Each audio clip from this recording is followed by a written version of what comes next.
Ya, halo semuanya, selamat datang di podcast Tiang Jauh, podcast bola dari Bola Adalah Teman. I'm your host Popo Kusen, dan seperti biasa kita akan ngebahas pertandingan-pertandingan khususnya Premier League ya dari minggu lalu, sekaligus mempreview pertandingan Premier League minggu ini yang memang karena lagi winter break, jadi cuma dikit aja, cuma 5 pertandingan yang kita bahas dan 5 pertandingan yang kita preview. Nah, karena sedikit, gue ada sedikit baca-baca berita aja lah yang terjadi di dunia sepak bola ini. Dan yang pertama tentu aja adalah dipecatnya Jose Mourinho dari AS Roma ya, setelah mereka dari 6 pertandingan terakhir cuma menang 1 kali, kalah 5 kali, termasuk kalah sama Juventus, kalah sama Lazio, dan Roma ini juga menangnya cuma sama Cremonense apa ya di Coppa Italia, yang terus terang langsung bikin dipecat. Tentu aja Mourinho sendiri sebenarnya berjasa besar ya buat AS Roma ya.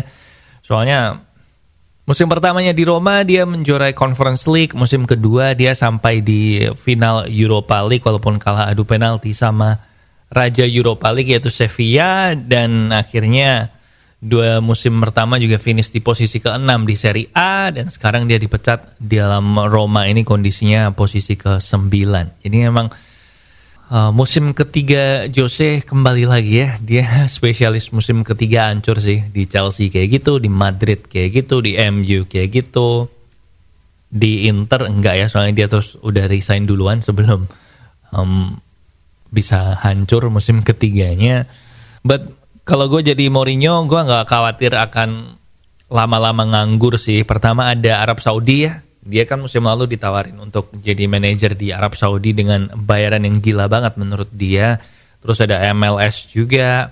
Terus di Liga Inggris sendiri ada Tottenham. Ada Chelsea yang Pochettino-nya kurang oke. Newcastle, Eddie Howe-nya juga kan. Newcastle ini lagi terpuruk ya, lagi menurun formnya. Dan tentu saja ada Manchester United yang, Ten Hag lagi under pressure juga sih. Jadi apakah Erik Ten Hag akan out digantikan Mourinho atau malah digantikan Ole? Nggak tahu. Gue sih seperti biasa berharap kalau MU ini nggak memecat Ten Hag ya, karena gue masih percaya sama Erik Ten Hag. Terus ada apa lagi? Oh iya, Premier League ya. Ini kan podcast Premier League. Jadi Nottingham Forest dan Everton ini terancam dipotong poinnya lagi karena Premier League baru saja mengumumkan bahwa kedua klub ini itu melanggar Premier League Profit and Sustainability Rule atau ya financial fair play-nya mereka lah. Dan mereka punya waktu 14 hari dari kemarin untuk membalas tuduhan resmi yang dilayangkan oleh Premier League ini. Dan kalau lu mungkin masih ingat ya, Everton kan udah dipotong 10 poin. Nah, kok ini bisa dipotong lagi sih? Jadi sebenarnya yang kemarin Everton dipotong 10 poin itu karena mereka melanggar di musim 2021-2022.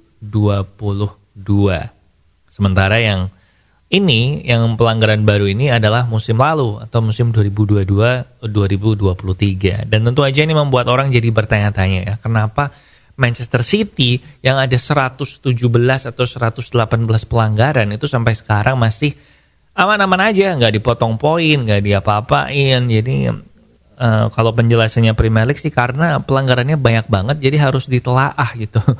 Lebih dalam lagi, dikupas lebih dalam lagi. But I don't know man, mungkin pengacara berbicara gak sih? Apa lagi ya? Oh ya, FIFA Best, Lionel Messi menang. Jadi dia tuh sebenarnya katanya poinnya sama Haaland tuh sama ya, 48 poin. Tapi Messi yang lebih jadi peringkat pertama gara-gara lebih banyak yang menempatkan Messi ini di peringkat pertama. Nah, FIFA Best ini yang voting kan sebenarnya kapten-kapten tim nasional. Jadi menurut gue memang minat baca kapten-kapten tim nasional ini tuh kurang ya. Karena FIFA udah bilang kalau periode yang dihitung tuh mulai dari 1 hari setelah final Piala Dunia 2022. Jadi harusnya Messi nggak menang FIFA Best dong kalau Piala Dunia nggak dihitung. Kan ini yang bikin Messi peringkat 1 pasti karena kapten timnas itu menghitung Messi sebagai juara World Cup ya sih. Jadi menurut gue yang lebih layak mestinya Erling Haaland sih. Kayak ya minat baca rendah ya gitulah, susah. Oke, gitu aja ya untuk berita dari dunia sepak bola semingguan terakhir ini. Sekarang kita bahas Premier League kemarin. Yang pertama yaitu Man United 2-2 lawan Spurs. 2 kali Spurs ketinggalan, 2 kali Spurs menyamakan kedudukan, bahkan kayaknya sebenarnya kalau Spurs menang tuh juga nggak ada yang komplain sih. Tapi I guess ada good news buat MU. Yang pertama, Højlund ngegolin, Rashford ngegolin lagi, dan Lisandro Martinez udah sehat, udah sembuh. Dia masuk kemarin di babak kedua, dan habis dia masuk jadi nggak kebobolan. Dan ngomong-ngomong soal kebobolan, memang defense-nya MU nih butuh buat nggak ngalamun sih. Gue ngerasa kemarin tiap kali Tottenham dapat set piece tuh dapat peluang. Antara itu backnya kacau, backnya ngalamun, kehilangan markernya, kan golnya juga dari corner kan yang pertama. Dan Spurs ini tapi mentalnya hebat sih. Mereka 3 kali di pertandingan away itu ketinggalan, semuanya comeback. Lawan Arsenal comeback, lawan City comeback. Nah sekarang lawan MU comeback juga, away semua lagi. Mantep memang si Postecoglou ini. Dia sekarang ini katanya manajer favorit para wartawan tuh si Postecoglou ini. Gue juga seneng sih lihat dia press conference, mate gitu kan kalau ngomong. Next ada Everton Aston Villa 0-0. Aston Villa itu sebenarnya punya peluang buat mencapai puncak klasemen, menyamai poinnya Liverpool, tapi akhirnya gagal ya setelah cuma 0-0 aja lawan Everton. Walaupun Moreno ngegolin tapi di VAR lama banget dan akhirnya dibatalin golnya. Tapi si Emery sih happy karena Aston Villa itu kan memang akhir-akhir ini juga menurun ya performanya. Dan menurut Emery dengan penampilannya kemarin tuh level permainannya udah meningkat. Walaupun sebenarnya peluang ngegolin terbaik di pertandingan itu tuh ada di Everton. Karena si Calvert-Lewin tuh peluangnya terbaik tuh. Cuman ya kita lihat aja ya, kalau Everton poinnya dipotong lagi mereka bakal tambah semangat lagi atau jadi down pemain-pemainnya. Dan ngomong-ngomong soal comeback, ada Newcastle lawan Man City 2-3. Ini adalah pertandingan comeback. Yang pertama City berhasil comeback, dan tentu aja kembalinya Kevin De Bruyne ini yang oleh banyak orang disebut-sebut bakal membuat City jadi mengerikan. Memang benar. Jadi City ketinggalan 2-1 di menit 69, kemudian De Bruyne masuk.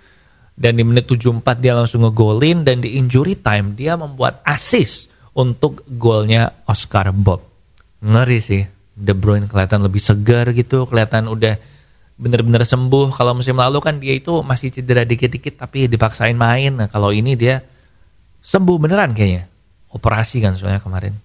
So kalau gue jadi Arsenal atau Liverpool, gue deg-degan sih. Next ada Chelsea Fulham 1-0, penalti Cole Palmer, udah itu aja. Gue ngantuk nonton ini. Minggu depan gue yakin juga udah lupa pertandingannya kayak apa. Cuman ada kontroversi VAR soal kartu merah gitu-gitulah.